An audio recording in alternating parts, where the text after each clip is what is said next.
जी हां, मोदी की लहर पर बात होगी क्योंकि ये कहा है प्रियंका वाड्रा ने कि नहीं है मोदी की कोई लहर। इस पर हमारे साथ मेहमान भी जुड़ेंगे, चर्चा भी होगी, लेकिन उससे पहले आपको बता दें शाम 5 बजे तक के आंकड़े आ गए हैं। बम्पर वोटिंग हुई है, मतदान बम्पर रहा है और वो इसलिए क्योंकि आज का वोटर ये समझ गया है कि अपने वोट के ही जरिए वो सरकारों को हिला सकता है और बदलाव की लहर ला सकता है। किसके पक्ष में है कहना बहुत मुश्किल है। हम आपको एक एक करके आंकड़ा तमाम जगहों का दिखा रहे हैं। हालांकि ये लंबी कतारें जो आप देख रहे हैं उससे तय हो जाता है कि वोटर में कितना उत्साह है। उत्तर पूर्वी दिल्ली 63%, 59.3% ये उत्तर पश्चिम का है। अलग अलग जगहों का हम आपको दिखा रहे हैं, जिसमें दक्षिण दिल्ली में 57.2, पश्चिम दिल्ली में 61.1%। कई पौष इलाके भी इन जगहों में आते हैं। लोगों ने आज निकलकर वोटिंग की है। गाजियाबाद में 57%, पिछली बार 26% के आसपास था, तब राजनाथ सिंह जीत गए थे। गुड़गांव में 58.4%। यहां से बहुत दिलचस्प लड़ाई है, राव इंद्रजीत हैं तो दूसरी तरफ योगेंद्र यादव हैं आम आदमी पार्टी की तरफ से। बिजनौर 63% यहां पर वोटिंग हुई है। बड़े पैमाने पर लोगों ने आज अपने वोट का इस्तेमाल किया है और यही शायद सबसे दिलचस्प ट्रेंड आज देखा गया है। घड़ी में जी हां अब 6 बज चुके हैं और वक्त ये, हालांकि मतदान अभी खत्म हुआ है, हम आंकड़े आपको दिखा रहे हैं। पोलिंग बूथ में जो लोग पहुंच चुके हैं, अब 6 बज गए हैं तो अब तो वोटिंग होगी नहीं, लेकिन लगातार आंकड़े बढ़ रहे हैं। ऐसे में सवाल यह है कि आखिर ये बम्पर वोटिंग किस लहर का नतीजा है? क्या मोदी है इसके पीछे या फिर वजह कुछ और ही है? क्या ये वोटिंग के आंकड़े देश के नए राजनीतिक समीकरण की तरफ इशारा कर रहे हैं? 2 खास मेहमान हमारे साथ इस चर्चा में जुड़ेंगे, लेकिन उससे पहले देखिए ये रिपोर्ट।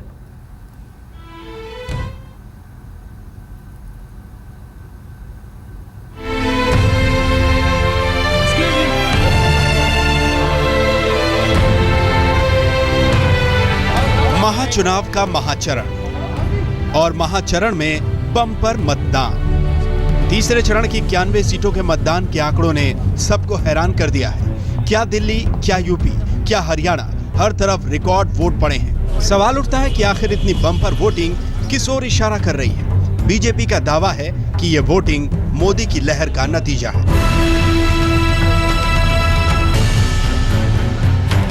लेकिन बीजेपी के इस दावे पर प्रियंका ने सवाल खड़े कर दिए हैं। आपको भी लगता है? आपको भी लगता है? बिल्कुल नहीं, मुझे तो बिल्कुल नहीं लगता। ऐसा सिर्फ प्रियंका को नहीं लगता, बल्कि पूरी कांग्रेस में यही राय है। अगर वे होती तो 2 जगह से वो चुनाव नहीं लड़ते। अब छिंदवाड़ा में कैसी मोदी लहर है वो तो सब जनता बताएगी, पूछ लीजिए इनसे। जो बीजेपी सारे देश में करप्शन दूर करने की बात कर रही है, वो दिल्ली की एमसीडी को नहीं संभाल पाई, वो देश को क्या संभाल पाएगी? इसलिए दिल्ली के लोगों का के लिए फैसला करना और भी आसान है। I don't see any wave against Congress party. I am very sure because I have worked in the ground in last so many days. पिछली बार भी दिल्ली में बम्पर वोटिंग हुई थी और उस वोटिंग में कांग्रेस का भले ही सुपड़ा साफ हो गया, लेकिन बीजेपी को भी ज्यादा फायदा नहीं हो सका था। फायदा आम आदमी पार्टी के खाते में गया था। ऐसे में इस बार की बम्पर वोटिंग ने फिर से आम आदमी पार्टी की आंखों में चमक ला दी है और वो भी मोदी लहर को नकार रहे हैं। देखिए, मुझे नहीं लगता कि इस देश में अब किसी व्यक्ति की वेव होनी चाहिए कि मोदी की वेव है, कि राहुल की वेव है, कि केजरीवाल की वेव है। मुद्दा महत्वपूर्ण होना चाहिए कि अंबानी जो गैस प्राइस षड्यंत्र पूर्वक लूट रहे हैं इस देश से, उनके खिलाफ कौन बोलेगा। वहीं दूसरी तरफ मोदी अपने ही अंदाज में आज भी अपनी रैलियां करने में मशगूल रहे। दावे हर कोई कर रहा है, लेकिन हकीकत कोई नहीं जानता। जनता ने अपना फैसला मशीन में बंद कर दिया है और अब 16 मई को ही इन दावों की सच्चाई सामने आएगी। आज तक ब्यूरो।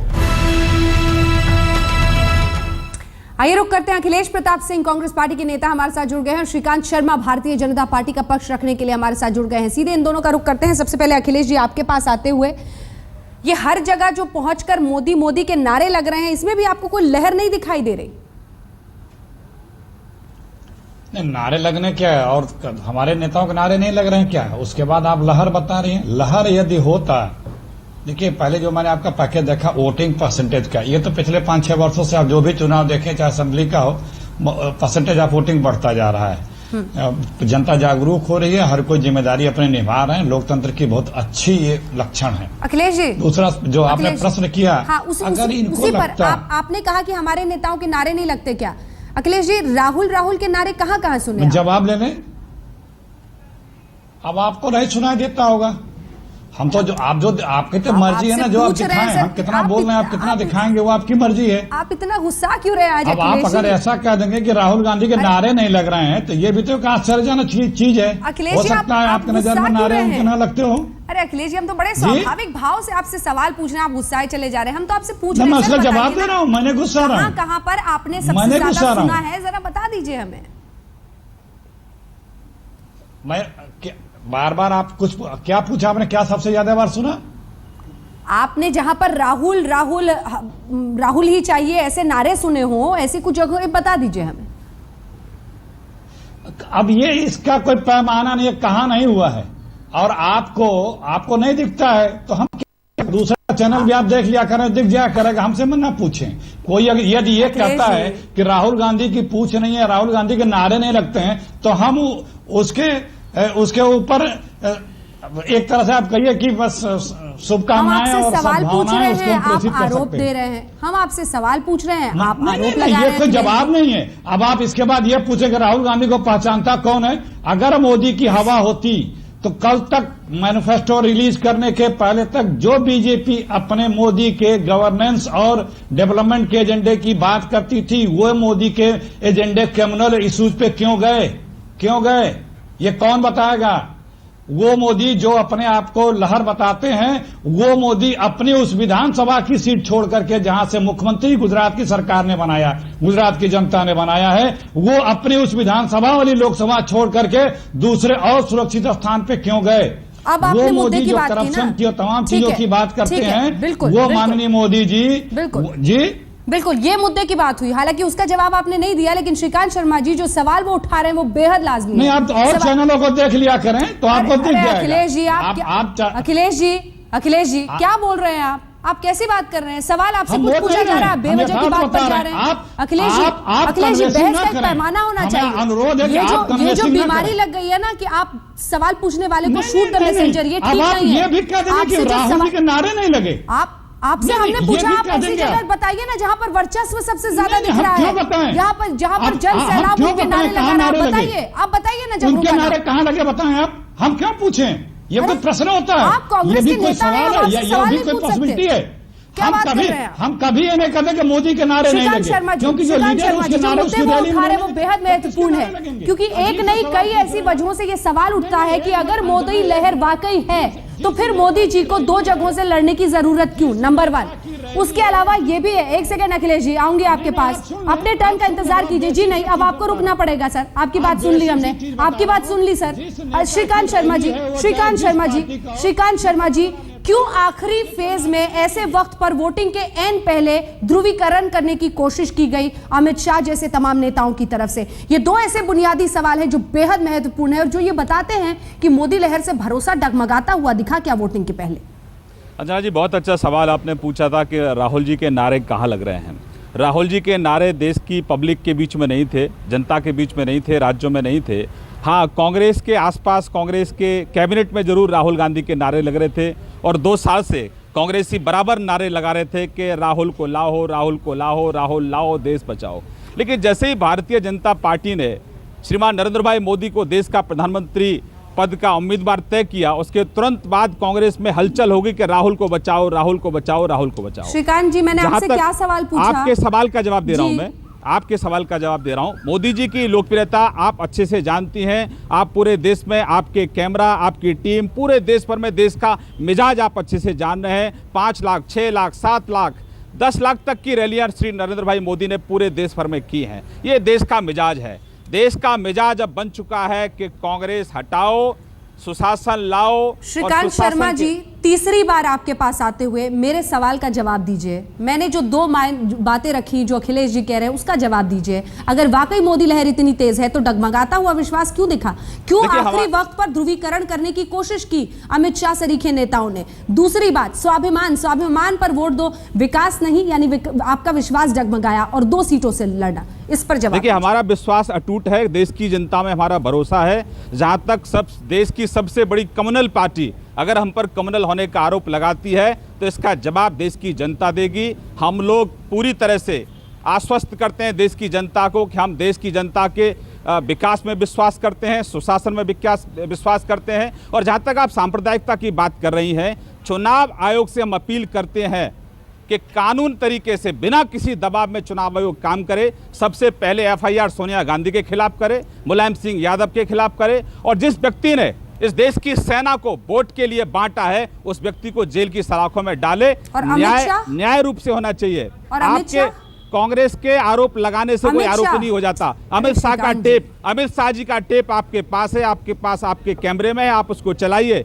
अगर उन्होंने कुछ भी गलत कहा है तो उनके खिलाफ कार्रवाई करिए, लेकिन उन्होंने गलत नहीं कहा है। उन्होंने कहा है कि लोकतंत्र में जिनके साथ अखिलेश सरकार ने विश्वासघात किया है, जिन बहन बेटियों की आबरू के साथ खिलवाड़ हुई है, आपके ही स्टिंग ऑपरेशन में, आपके ही चैनल पर दिखाया गया था कि मुजफ्फरनगर का जो दंगाई है, जो मुख्य आरोपी है, किस तरीके से दंगाइयों को छुड़वाने के निर्देश दे रहा है, आदेश दे रहा है, आपके ही चैनल ने दिखाया था। ऐसे लोगों को जेल की सलाखों के पीछे नहीं भेजा गया। और आप झूठा आरोप लगाकर अमित शाह को बदनाम करने की कोशिश कर रहे हैं, क्योंकि आप चुनाव हार चुके हैं। आप चुनाव हार चुके हैं। अखिलेश जी, ये बौखलाहट है वो दे रहे कांग्रेस हैं वो संतोषजनक है क्या किसी भी पैमाने से?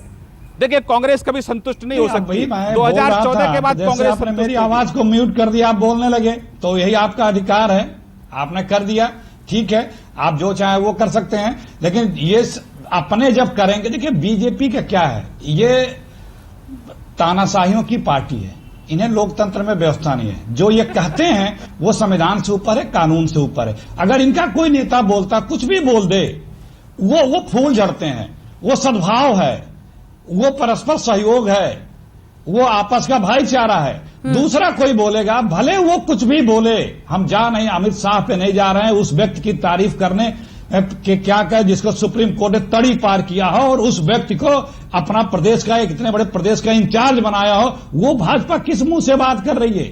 वो भाजपा जिसका जन्म अंग्रेजों ने किया, आरएसएस का, इनका और जिन्ना का, कि इस देश में धर्म के आधार पे आप लोग बसे हैं, दो लोगों को बनाया। वो आरएसएस के जन्म आए लोग हमें बताएंगे धर्मनिरपेक्षता? हमें नहीं चाहिए। जनता देख रही है, जनता कानून कर रही है। प्रियंका ने ये कहा, प्रियंका वाड्रा ने, कि मोदी की कोई लहर नहीं है। और कई सारे ऐसे नेता, कांग्रेसी तो खैर तमाम ही कहेंगे, तमाम लोग ये मान रहे हैं कि उनकी कोई लहर नहीं है, लेकिन कई जगहों पर जाइए तो नारेबाजी इस तरह की दिखती है जिससे एक लहर का प्रतीक के रूप में बीजेपी कम से कम ब्रांडिंग करने की कोशिश में जरूर लगी हुई दिख रही है। हमारे साथ आम आदमी पार्टी की तरफ से भी आशीष चड्डा आप जुड़ गए हैं। आशीष, आपका रुख करते हुए ये मोदी लहर की ब्रांडिंग जो हो रही है उस पर आम आदमी पार्टी का क्या? क्योंकि बनारस में शायद आपके कार्यकर्ताओं को भी एहसास हुआ होगा कि वहां पर वाकई नारे लगते हैं और दिन रात लगते हैं। हर हर मोदी से लेकर हर स्तर के नारे नरेंद्र मोदी के लिए लग रहे हैं। राघव।